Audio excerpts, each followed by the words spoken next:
All right, diving into all the latest with CBS Sports NBA writer Colin Ward-Henninger. Colin, unbelievable stuff here in the second half. Once again, full team effort. Tobias Harris, sort of the straw that was stirring the drink. So much facilitation out of James Harden. I want to pick your brain here on a number of things, but your headline coming out of this matchup is what?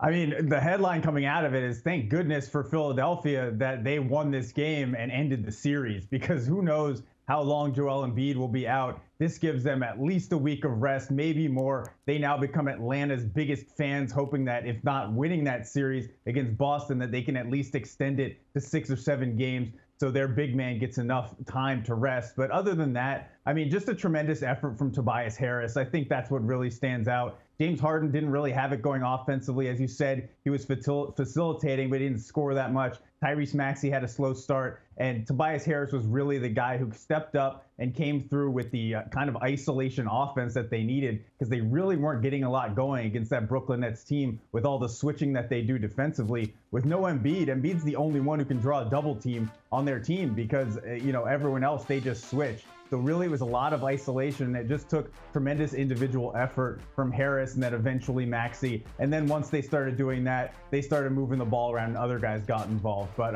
again, just a tremendous win for Philadelphia to just end this series, get Embiid as much rest as possible. Yeah, time and again, this group kind of flexes their depth and shows that they can play beyond just Joel Embiid. A really nice record without him this season. No doubt they are a better team with the likely MVP in the lineup, but sort of looking at that timeline, that Celtics Hawks series at the earliest won't be over till Tuesday, so you're probably not looking at basketball till Thursday, and that's assuming that the Celtics take care of the next 2 here. We'll get to the Nets side of the equation here because there's nothing but questions and question marks as we take a look at one of those inflection points in the series here for Joel Embiid. He will be seated with no reason to just kick back here in the coming days. But when you look at this Sixers team, what have we learned about them over the last week and a half here? Because who you are in closeout games really tells a story, and they told quite the story here over the last week and a half. Yeah, they really did. I mean, let's not get ahead of ourselves. The Boston Celtics are not the Brooklyn Nets. So there's they've struggled a little bit offensively. And on one hand, you could look at that as, hey, look, they're able to grind out these wins even when their offense isn't getting going. On the other hand, if you're a Philadelphia fan, you might look at that and say, hey, look, our offense is not good enough to beat a team like the Boston Celtics, who is going to have so many defensive weapons, not only against Joel Embiid, but also against their perimeter players with all that perimeter defense. So I think what we've learned about the 76ers is that their defense is really good, particularly, in Game 4. Even without Joel Embiid, a guy like Paul Reed steps in, and credit to Doc Rivers, because Paul Reed did not have a great first half, but he gave him a little pep talk. You saw him on the sidelines, trusted his big man, and he really came through with a lot of offensive rebounds. So I think Philadelphia's defense is probably on that level. I think the real question marks heading into next series, probably against Boston, is whether the offense is going to be good enough to keep up with a team like the Celtics. What we do know is that they will be fresh, not likely to see these Sixers until the latter end of next week, if not later.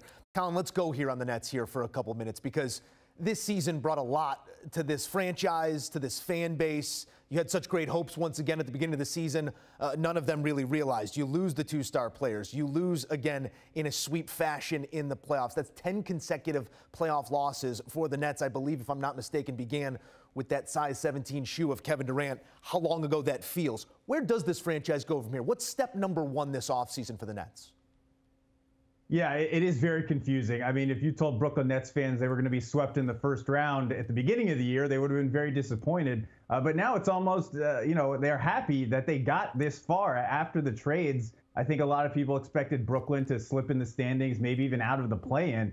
Instead, they continue to fight. They continue to battle. Mikal Bridges has shown that he is capable of being a number 1 guy, which is exactly what they need. So step 1 for them is really just to sit down, look at the roster, look at the salaries, and decide, what do we want to do? Do we think that this young team with Mikal Bridges, Cam Johnson, Nick Claxton, potentially Spencer Dinwiddie, is this a team that we think can compete for a championship if they all come together and continue to mature? Or is this a team that we have so many pieces that other teams would want, that we're going to continue to be in the trade game, continue to be in the market, and sell off our pieces for picks down the road. Because remember, they still owe some picks to Philadelphia for that James Harden trade. So maybe they want to replenish their stock a little bit by trading one of these players to a contender who's willing to fork over some first-round picks. So it's going to be an eventful summer. I doubt they sit around and do nothing. They just have so many wings that don't really all fit together. And a lot of those guys, like Dorian Finney-Smith, like Royce O'Neal, other teams are going to want them. So I expect some movement from the Brooklyn Nets, but really they need to figure out whether they think the core that they have is what they want to build with in the future, or whether it's something that they want to just blow up and start from scratch. And I think just as notable of the names that you listed off there is the one that you did not, because the Ben Simmons experience continues to cost a lot of money. On the team, right? And bear no exactly. That is really the crux of the issue right now, is that you owe 78 or so million over the next 2 years to a guy who promises you the same number of minutes as you and I. I mean, how do you go about that situation? I think it's right in that $78 million range over the next 2. We know that NBA money is coming down the pipe here, whether he's in street clothes or in that Nets uniform. Is this even a sellable asset at this point? I mean, how do you move forward with that name specifically?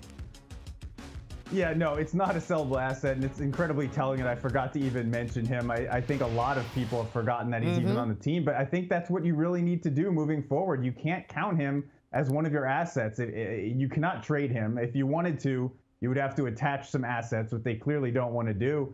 So really, you just have to kind of sit back, hope that whatever health problems, back problems, mental problems that he's having become resolved over the summer, and he becomes, if not what he was, at least somebody who you can count on to be on the basketball court. But I don't think that's going to be factoring into their future, because you just cannot count on a guy like Ben Simmons. So I think that, ideally, if he comes back and becomes a player that you can use potentially, you could flip him down the road, but he's going to need to get on the court and prove that he can actually play basketball before you can even think about moving him.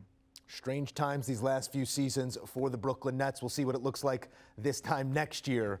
Not sure what that roster is going to look like. Colin, we appreciate you as always. All right, so 10 in a row in the playoffs the wrong way.